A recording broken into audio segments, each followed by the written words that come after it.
Quentin David, je suis vigneron à Pouilly-sur-Loire sur une exploitation viticole de 17 hectares, exploitation de type familial. Pour être agent de chai, on peut démarrer avec un bac pro, voire un BTS, et puis après c'est la carrière qui vous fait évoluer.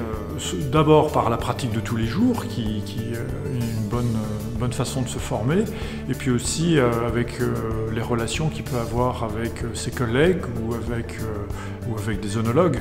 Si la structure le permet, un agent de chai peut démarrer sur des fonctions très simples et finir avec des responsabilités importantes. En fait, on travaille sur du vivant, hein. On fait des fermentations. On peut d'ailleurs reprendre le terme d'éleveur, éleveur de vin. On part du raisin, donc il y a déjà le contrôle, voire la maîtrise de la qualité du raisin. Et puis toutes les étapes de la vinification qui sont nombreuses, le pressurage, le débourbage, la fermentation, l'élevage sur lit. On peut avoir des assemblages, des filtrations, stabilisation, mise en bouteille. C'est un métier, il y a une activité toute l'année dans une cave, avec une pointe évidemment au moment des vendanges et des vinifications. Alors après, selon la taille de l'exploitation, la cave va avoir une activité plus ou moins quotidienne. Mais dans des exploitations de taille moyenne, très souvent, l'agent de chai peut être amené à faire des travaux autres qu'un travail de cave. Il peut être amené à aller un peu dans les vignes. Il doit donc avoir une certaine polyvalence.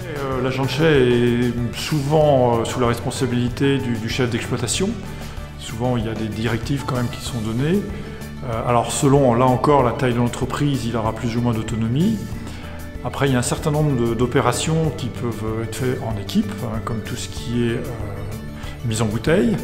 Et puis, il peut être assisté dans ses travaux quotidiens de vinification par une ou plusieurs personnes. Le lieu de prédilection pour un agent de chai, bien sûr, c'est la cave, hein, c'est son domaine. Hein. Sauf pour des relations extérieures, pour aller voir un labo d'analyse, un œnologue ou avoir une formation. L'agent de chai est amené à utiliser un certain nombre de matériel. Hein, ça peut être des filtres, ça peut être des tapis de vendange, des pressoirs, des groupes de mise en bouteille. Et puis ce qu'il utilise vraiment au jour le jour, c'est aussi la brosse et le jet d'eau, puisque l'hygiène est quelque chose de très important dans une cave. Il doit être méthodique et il doit être organisé et surtout très observateur, puisqu'on a vu qu'on travaille avec du monde vivant, et quand on travaille avec du monde vivant, il faut savoir observer, comprendre ce qui se passe et réagir à temps. Chaque millésime est à chaque fois une histoire différente, donc c'est à chaque fois une aventure, à chaque fois il y a un petit côté créatif, et ce côté est vraiment passionnant.